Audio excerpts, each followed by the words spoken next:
6月15号将至，中国要发大招，日非两国首当其冲，还有谁该低调做人呢？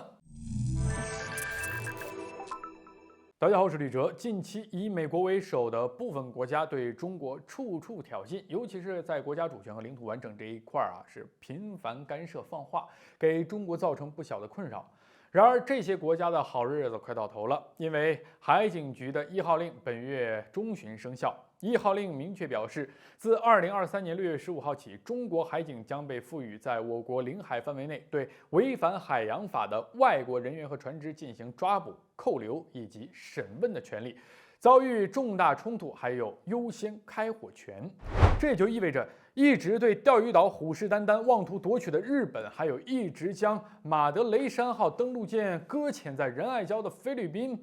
你如果再不低调做人，将会被中方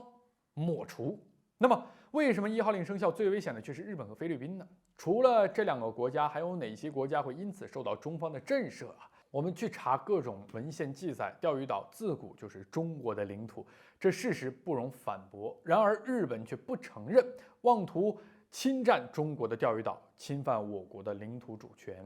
除了和美国拉帮结派，在国际上打口水仗，试图通过舆论抹黑中国之外，还多次派遣日本的渔船到钓鱼岛附近游荡，名义上是为了捕鱼，实际上就是对中国挑衅和对钓鱼岛的觊觎啊。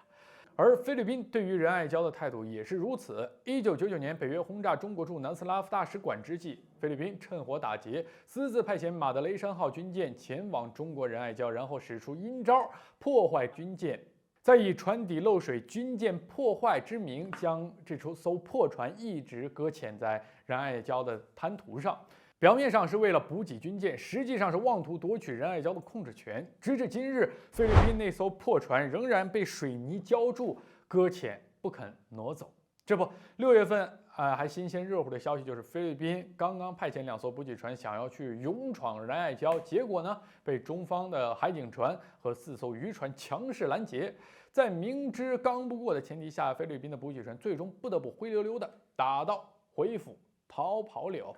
可见啊，面对日菲两国的强盗行为，即使还没有1号令生效的时候，中国也已经在重拳出击。直到本月15号，日菲的好日子到头喽。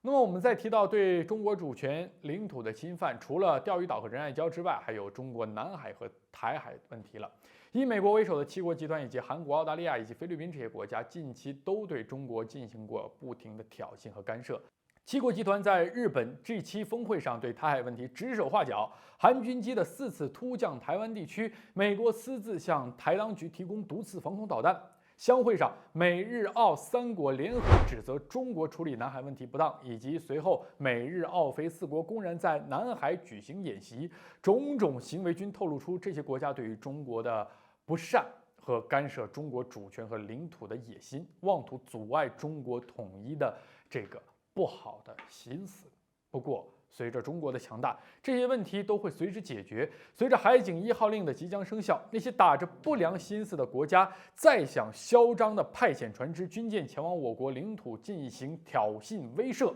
那么就好好的斟酌斟酌吧。因为你敢来，敢挑衅，我们就敢揍，就敢打，令行禁止，不是口头说说而已。